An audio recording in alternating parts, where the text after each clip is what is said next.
Hello, thank you for your great response to my previous vlog. It was quite heartwarming really, and in this video I'd like to take the process a bit further and talk about what it's like to live alone on a narrowboat and be a continuous cruiser at the same time. I've lived afloat for over 28 years now, and more than 25 years of those I've been on my own. So I think I'm probably fairly well qualified to talk about the subject. When I first became single, it happened at a very low point in my life anyway, and life became very, very difficult. I was not at all happy. After probably about a year, I kind of got used to how it was, and accepted it. And it's pretty much been that way ever since. You get used to it, and most of the time I don't really feel lonely. But really, of course, in the background it's always there, it doesn't go away. I find if I can keep myself interested and motivated in something, it's generally all right. But it's at times when I get stressed, or if something bad is going on, or I'm ill or something like that, then that's when I really miss the contact of other people. The biggest positive that I can come up with living on your own on a boat is that you have a lot of freedom. You can do things which probably you wouldn't normally be able to do. Your only real limitation is your motivation, your will, and your financial and physical circumstances. They're the things that can stop you or help you, depending on what they are. Unfortunately though, the more I've thought about this over the last few days or so, the negatives actually do outweigh the positives as far as I can tell. On a purely physical level, life is difficult for one person. Mainly everything is harder. Moving the boat is harder. Shopping is more expensive for one. Bills, household bills, you have to pay all of them, you don't share them anymore. So everything is kind of stacked against the single person in this country, and that's not just for boaters. I think that's fairly universal. You're encouraged to form a partnership with someone. One of the things that I find hardest is to stay motivated and to stay positive. It's a bit like plate spinning really. You've got to keep everything going, otherwise there's this thing which I would call like a regressive pull, where it can drag you down again. Your motivation can slip unless you're constantly sort of fighting against these things. Your mood can lower, your motivation goes, and then you can easily sort of spiral downwards.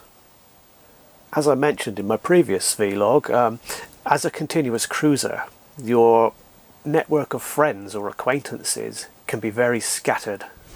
You can make great friends with someone in one place and then not see them again for another year.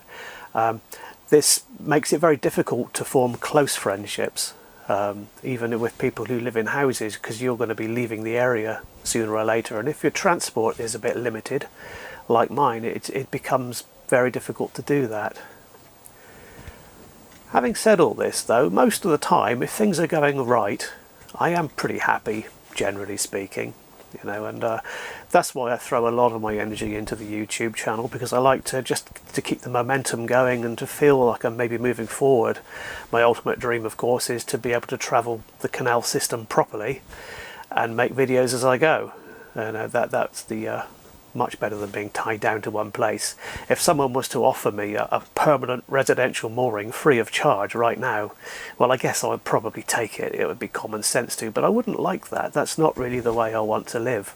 I love moving around. So a degree of isolation and loneliness is the price that you have to pay for that, really. Unless you're one of these really gregarious people who just goes out and makes friends really easily. In that case, you're probably okay.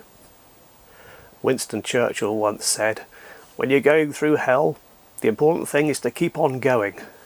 And that's what I've been doing for a long time. And it's not really getting an awful lot better, so I don't know what the future's going to hold. So would I be happier if I was with someone else, if I met the right person? And the answer is probably yes, but I've lived this way for so long now, it would be quite a period of adjustment, I'd think. There's a common spiritual sort of saying, is that true happiness only comes from within. You won't find any sort of permanent happiness in external people or situations or physical items. It just doesn't work that way. Having said that, I mean, it's easier said than done. How do you apply that to real life?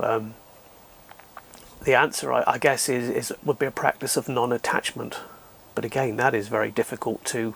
It all works fine in your head. You can think about, yeah, that sounds right. Yeah, things will work that way. But to actually apply it to everyday life makes things a lot more difficult. It's quite hard spending all of your time on your own, really, sitting in the boat. It's okay if you can distract yourself, you know, with TV or internet or whatever like that. But a lot of the time, you're sitting there, and it's like the room sucks your energy away. You know, it's quite a. The energy flows only in one direction, and it's outwards, and it's not an energizing sort of way to live, I guess.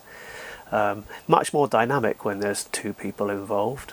I also find that I must technically be lonely. I'm sure of that, because I do sort of, especially now I've been doing the videos, I do catch myself on video actually muttering to myself. I do talk to myself a little bit, not in a really crazy way, but and I find that when I'm off boating, especially when I'm on sort of like travelling far afield, I kind of imagine that although I'm really enjoying the trip, it would be so much better with someone else. And as I'm going along, I'm sort of mentally sort of describing, or even semi-verbally describing, where we're going and, you know, what such and such a place is like to an imaginary partner. Could be the first sign of madness, I expect. I don't know. Perhaps I'm telling you too much here. The reason I'm making this vlog is that because there's a lot of single people on boats on the canal, and I can't be the only one who's like this.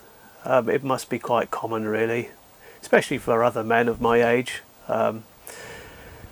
Perhaps this video will strike a chord with a few of you. Anyway, I guess I'll wrap this vlog up now, really, because it's starting to bring me down a little bit, and hopefully we'll get on to more cheerful stuff in future vlogs. I don't intend to be this a negative sort of channel. I like to keep things generally upbeat, but there's a few things that have to be said. You know, on my channel I like to show the good and the bad points of canal life, and it's important that these things get aired, I think.